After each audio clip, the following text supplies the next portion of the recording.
arrancar con la sesión de la ley Bases, les guste o no les guste.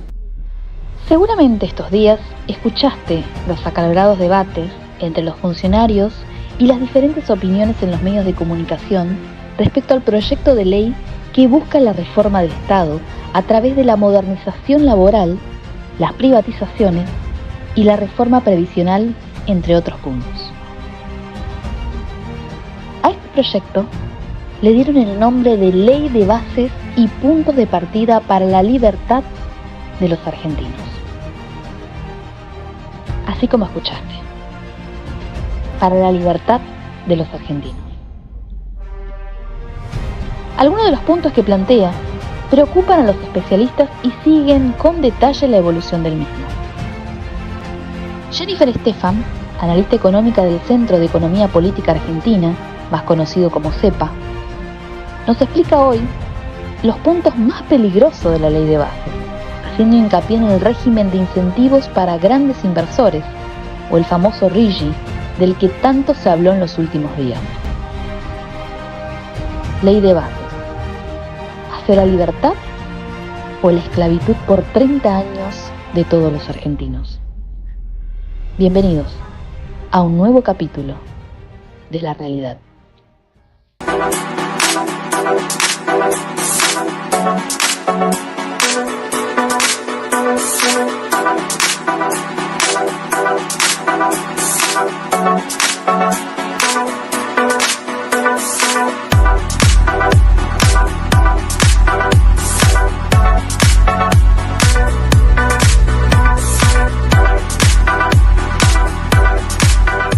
Nuevo capítulo de esto que es La Realidad. ¿Y qué semana que tenemos? Porque ya estamos a nada de analizar y de votar acerca de la ley Bases.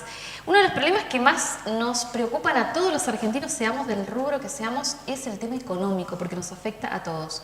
Por eso hoy tenemos de invitada especial a una persona que nos va a estar hablando acerca de qué es lo que se viene, cuáles son los pros y los contras en el caso de que se apruebe esta ley Bases que Nación propone. La tenemos ya a ella, a Jennifer Estefan, que le damos la bienvenida. ¿Cómo estás, Jenny? Bien, ¿vos? Gracias por estar con nosotros acá hoy. Bueno, esta intro para explicar y decir más o menos el tema, el momento en el que nos encontramos, que entendamos o no es algo que nos afecta a todos los argentinos si se aprueba esta ley. Así que arrancamos por ahí. ¿Qué pasa si esto se aprueba? ¿O qué es lo que más te da miedo a vos de los puntos que tiene? En términos económicos, la ley propone una Argentina en lo que es impuestos, digamos, en el ámbito tributario, más regresiva. ¿Por qué? Porque aumenta o restituye el impuesto a las ganancias, por ejemplo, a los trabajadores, mientras que disminuye el impuesto a los bienes personales, que es el impuesto a la riqueza de alguna manera. En términos previsionales también propone el fin de la moratoria jubilatoria. 9 de cada 10 mujeres se jubilan a través de la moratoria. En términos de derechos laborales también resulta regresivo, porque también elimina la indemnización por despido y también alarga el periodo de prueba, entre otras cosas y demás. Pero creo que lo más importante o lo más peligroso, que tiene mayores niveles de no poder revertirse, de mayor irreversibilidad, es el RIGI. Es uno de los capítulos de la ley que lo que propone es que o sea, es para grandes inversiones de entre 200 y 900 millones de dólares, tanto para capitales nacionales como para capitales extranjeros, con una cantidad de beneficios tributarios, impositivos y cambiarios excesivos, diríamos, que van a ir directamente a sectores estratégicos, le llama el gobierno: minería, sería agro, petróleo, gas, y que, bueno, vienen un poco a ponerle el candado al desarrollo de la Argentina, ¿no? Ya Milei viene tomando algunas políticas antiindustriales. Digo, el aumento del impuesto país del 10 al 17%, aumentando el costo de la producción. Con el DNU derogó la ley de compra nacional. Con el DNU también derogó la ley de promoción industrial. Digo, ya viene la industria viene golpeada. Ni hablar de la capacidad instalada, que está al 55% y demás, pero esto ya viene, digamos, a regalarle por 30 años, porque además todos estos beneficios tributarios son por 30 años a capitales extranjeros o nacionales los recursos naturales de Argentina, ¿no? Digo, algunos de los beneficios, baja de impuesto a las ganancias del 35 al 25%, beneficios cambiarios, por ejemplo, al primer año solamente tienen que liquidar el 100%, el segundo año 40% de las divisas, al tercer año liquidan el 20% y al cuarto año ya no tienen que liquidar los dólares, ¿no? Al cuarto año ya pueden tener ganancia, pueden explotar recursos naturales, pueden tener el proyecto, pero no tienen la obligación de liquidar las divisas que tanto necesita Argentina. La Argentina necesita divisas para importar, para pagar deuda, para la gente que quiera atesorar, para el turismo, para lo que sea. Pareciera que, me parece que es lo más irreversible, ¿no? Porque además, en términos jurídicos, tiene también, o sea, los conflictos se dirimen en el CIADI. El CIADI es un organismo que Argentina ya tiene, el 89 de los juicios que tuvo en el CIADI los tiene perdidos. Es un organismo para dirimir diferencias entre el inversor y los países. Y Argentina en general siempre pierde en estos tribunales, con lo cual, nada, ahí digo, si viene otro gobierno y quiere cambiar este régimen, no va a poder tampoco porque va a perder ese juicio que es siempre muy costoso para la Argentina. Jenny, vos habías dicho en una nota que se hicieron en el 2023, justo fue antes de que ganara Milei, pero estábamos en el tema del balotaje, habías anticipado una de las primeras medidas económicas, que realmente es llamativo, sobre el tema del Banco Central, el cierre del Banco Central. Vos habías dicho, si esto sucede, se viene realmente un gran problema para toda la Argentina. Esto finalmente parecería que va a suceder. ¿Qué pensás? ¿El cierre del Banco Central? No, no va a suceder eso. ¿Vos crees que no? No, no, para nada. De hecho, sorprende porque Milei hizo campaña con algunas medidas que no, finalmente... No son aplicables. No son aplicables. Habló de la dolarización, entonces nosotros salíamos a explicar por qué era mala la dolarización y hablaba del cierre del Banco Central y nosotros salíamos a explicar por qué era imposible cerrar el Banco Central y finalmente cuando ganó... y bueno, Caputo termina siendo su ministro de Economía, bueno, todas las políticas fueron en una dirección contraria. Ahora, si bien no hubo una dolarización de hecho, porque nuestra moneda sigue siendo el peso, nuestros precios sí están dolarizados. ¿Vos crees que no va a avanzar ni con el cierre del Banco Central ni con la dolarización? No, con el cierre del Banco Central no va a avanzar, me parece, ¿Por qué? Porque lo necesita como instrumento. Lo necesita como instrumento. No pareciera, cuando los economistas que están a su alrededor tampoco avalan esta idea. Y respecto y decía esto de la dolarización, digo, la economía está per se dolarizada de facto, ¿no? Tenemos un país ya muy caro en dólares, o sea que no hizo falta dolarizar para sufrir esa pérdida de poder adquisitivo que estábamos nosotros anticipando el año pasado, ¿no? También hablaste de reducir, que es perjudicial. Esto la verdad que me llamó mucho la atención. Vos decías que era perjudicial el hecho de reducir la brecha entre el dólar blue y el dólar oficial. ¿Cómo sería eso? Era perjudicial reducirla. ¿Por qué perjudicial? No es perjudicial reducirla. Entre uno y el otro, reducir entre el oficial y el blue. Es decir, hoy están casi cerca, el oficial y el blue están ahí, o sea, son centavitos la diferencia. ¿Esto es perjudicial o no para la Argentina? Vos habías dicho que en un momento era perjudicial, en una nota. Perjudicial no, ¿Para vos es positivo que el dólar blue y el dólar oficial estén parejos? Sí, pero sí, porque genera una distorsión muy grande. Si hay una brecha grande, hay una distorsión grande. De hecho, uno de los logros, me parece, del gobierno, porque no se lo voy a reconocer, pero uno de los logros o una bandera que puede levantar es haber dicho... yo hice una devaluación o un aumento del tipo de cambio de 118%, pero te bajé la brecha a menos de un 10%, está como muy ahí y lo sostiene. No, eso en términos... A ver, ¿fue positiva para vos la medida de que él, de alguna manera, como mira, yo de economía soy, así que la gente que escucha también, o sea, queremos entender esto. Nuestro público obviamente nos escucha, no entiende tanto de economía como lo podés entender vos que estás trabajando, estás colaborando en el CEPA. El tema es así, Cuando nosotros reducimos el dólar oficial, se empieza a emparejar con el dólar blue, que había una distancia abismal, los precios de alguna manera, en términos generales, se estaban manteniendo. Ahora, cuando el dólar oficial sube al nivel del blue, la inflación para Argentina, no sé si se llamará así, se disparan los precios en todas partes. ¿Este factor que sucede tiene que ver con esta brecha de acercamiento entre el dólar blue y el dólar oficial? A ver, O si estábamos de la misma manera que estábamos antes, con esta brecha diferencial entre el dólar blue y el dólar oficial, ¿pasaría lo que pasa hoy?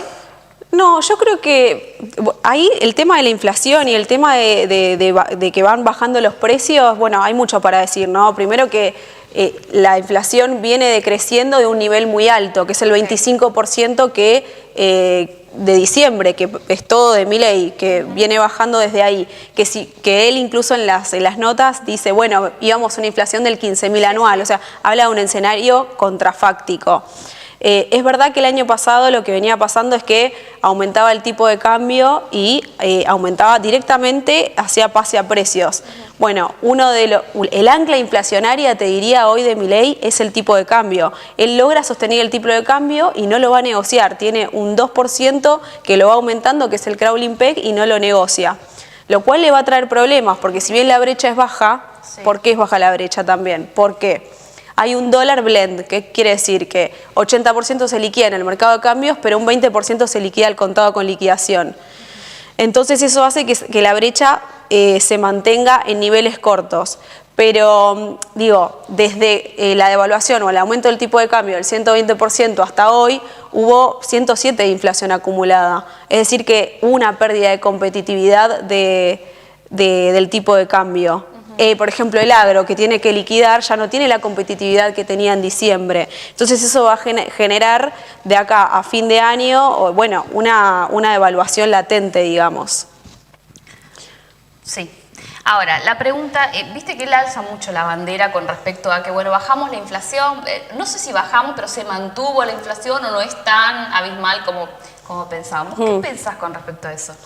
No. ¿Está tomando medidas acertadas o tiene lo que él está diciendo, esta bandera de la inflación que está levantando, tiene alguna consecuencia negativa para los argentinos, más allá de que supuestamente, porque yo no lo noto todavía en las góndolas, los precios tendrían que empezar a bajar?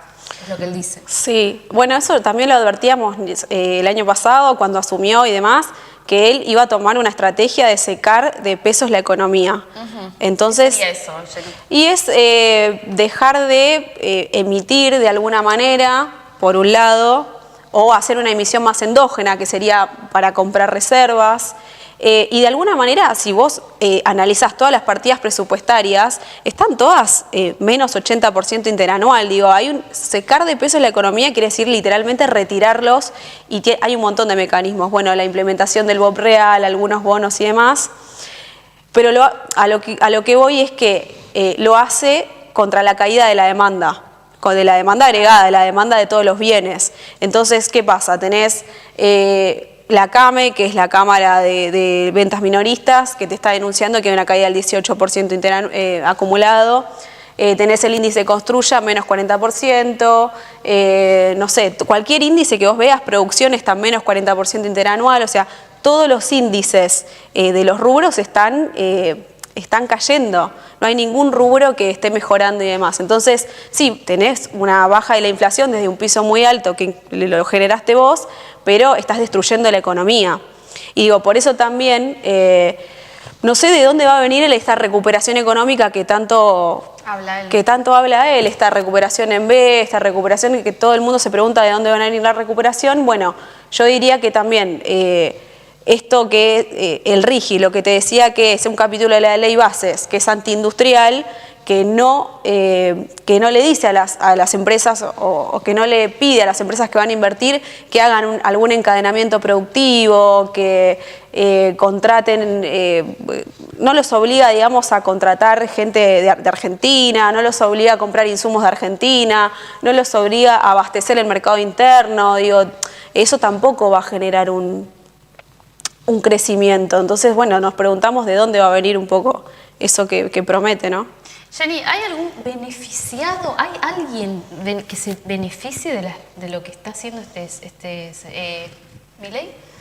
Sí, los grupos económicos fueron beneficiados. Lo primero una de las primeras medidas fue desregular los precios, ¿no? Las primeras que aumentaron los precios, sideralmente, fueron las prepagas. Dijeron, bueno, libre competencia y demás, se juntaron las 4 o 5 prepagas que hay en Argentina y dijeron, vamos a aumentar tanto. Y hoy mucha gente se está dando de baja porque es impagable.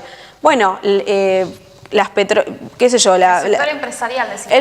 Los grandes capitales y el sector empresarial que vieron desregulados los precios, bueno, se están beneficiando de alguna manera esto, sí, sin duda. ¿Vos crees que esto es una estafa electoral? Jenny, ¿mintió a la gente o esto fue... Sí, mintió.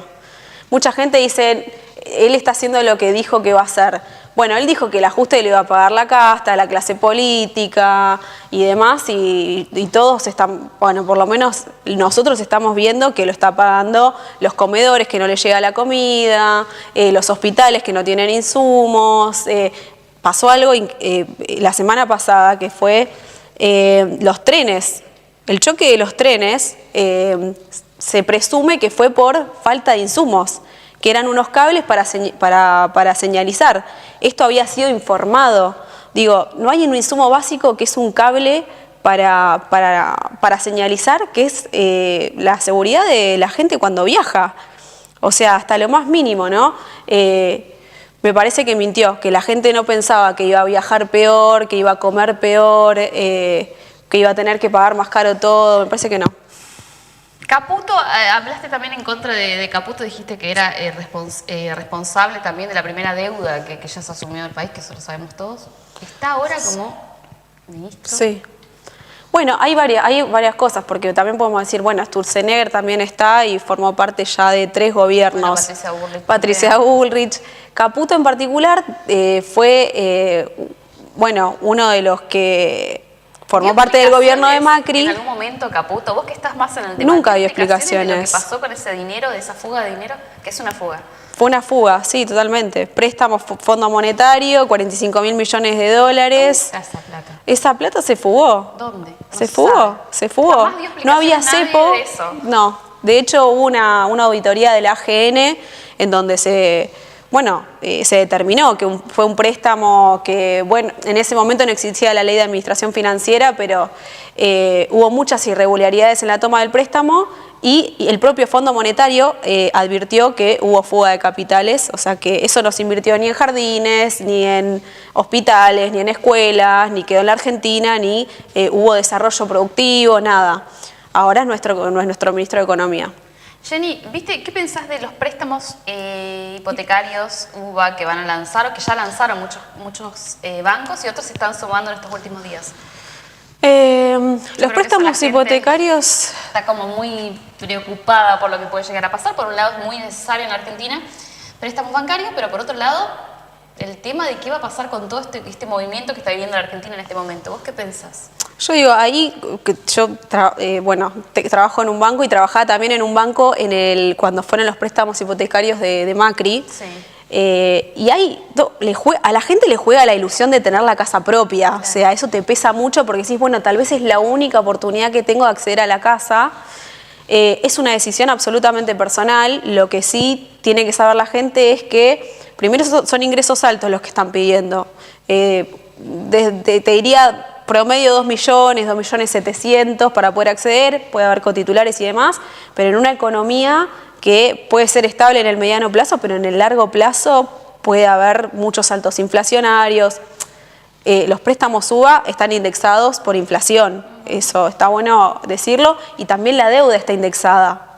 O sea que si vos pediste 1 millón de pesos, por ejemplo, en el 2016 o 2017, hoy estás pagando, tenés una deuda de 42 millones. O sea, siempre que tengas en cuenta los riesgos es una decisión personal.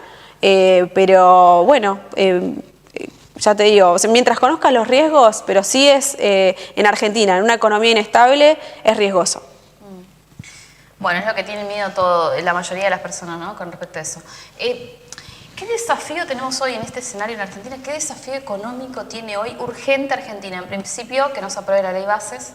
¿Y después cómo seguimos? En el caso de que no se apruebe. Si se aprueba ya sabemos todo el panorama, lo acabas de decir. Pero si no se aprueba, ¿qué desafío urgente tiene Argentina a resolver?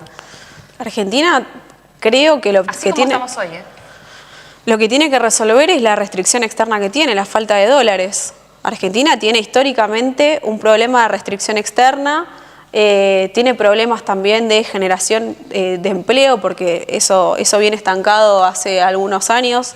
Creo que habría que dar un salto en términos de desarrollo económico, ¿no? Esto que ahora está tan vapuleado, esto de decir, bueno, o estas políticas antiindustriales que yo te mencionaba que está aplicando Milei.